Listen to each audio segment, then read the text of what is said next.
The situation is crazy, isn't it? COVID-19, coronavirus. Who would have thought the whole world in lockdown? How are you coping with this government-imposed quarantine?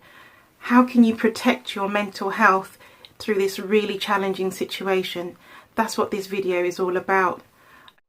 I don't know about you, perhaps you've been scrolling through IG and Facebook until all the pictures have become a blur. Or maybe you've devoured a whole series on Netflix like in one evening. Or maybe you've talked on the phone until the phone has burned a hole in your ear.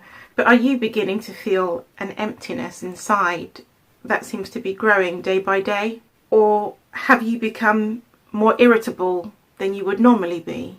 Perhaps it's that you don't feel like getting dressed or just doing the basic activities of daily living. Or maybe you're watching every single news flash to find out when this situation is going to end. If any of the above applies, then this video is for you. I'm not a doctor. I've just done lots of research and I'm sharing with you the tips that I've put into practice that have helped and given me relief, and I hope that they can benefit you too. Whilst living through this situation, it's vitally important to maintain a good routine of daily living and self-care. It's all too easy to get up at midday and slob around the house in your gym jams, but over an extended period of time, this can actually add to a sense of pointlessness to your life. So you might want to try the following.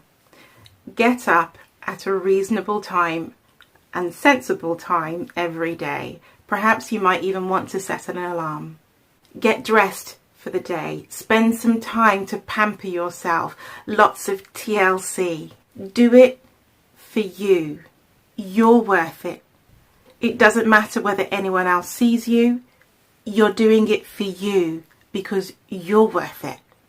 Put a little makeup on if you fancy. Keep your hair on. All these little things contribute to our feeling good about ourselves. Do the housework. Surprised? Well, it's an activity of normal daily living, so it actually contributes to our well-being, and then it has the added bonus of reducing the possibilities of contagion. Exercise. Get your old Jane Fonda video out. Even if you don't get fit, you'll crack up with the outfits that they used to wear. Eat regularly and healthily. I mean, that goes without saying. At least 3 meals a day and as much fruit and veg as you can. Vary your entertainment. There's an ancient proverb that says, too much honey will make you sick. So in the same way, social media, gaming, television, they all have their place. But in excess, they can actually leave us feeling drained. So try this. Set a time limit for your social media, gaming, video or something period. Let's say an hour.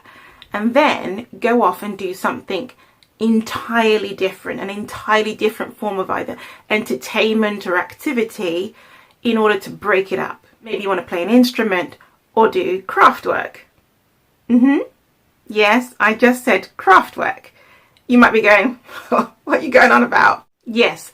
This is an ideal opportunity to learn to do something new. I mean, maybe you could learn to crochet your hair or braid, or maybe you could restore an old wig, or do something entirely academic like learn a new language. If you're like me and you have a closet that you've been meaning to clear out for a long time, that would be a great project. Or maybe you've always wanted to write a diary or write a novel. I don't know. Find a project. Do something practical.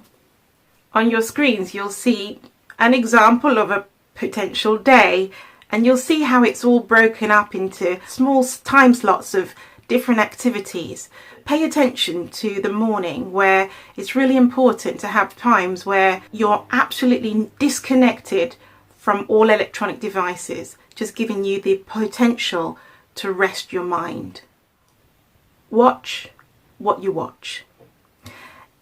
You might want to keep abreast of all of the latest going on around the world, but actually what that can do is just serve to make you feel more unsettled and insecure. So just limit the amount of news that you take in, because that can actually have a detrimental effect on your mental health. Doing something nice to someone else is in a assured way to feel better. It might be something small like sharing a bag of flour or making a cake for your neighbour or taking the garbage out. Something small. But doing that will definitely help you to feel better. If you have a belief in God, then you'll know that prayer and studying the Bible can give you a real sense of peace and serenity. So take advantage of that right now. In summary, maintain a good routine. Be kind to others. Lots of self-care and TLC. And for you ladies that wear hair, keep your hair on. Protect your mental health. Let me know in the comments below if you use any of these suggestions, if they are beneficial to you in any way, or perhaps other things that you're doing right now in order to keep yourself motivated and positive through this period.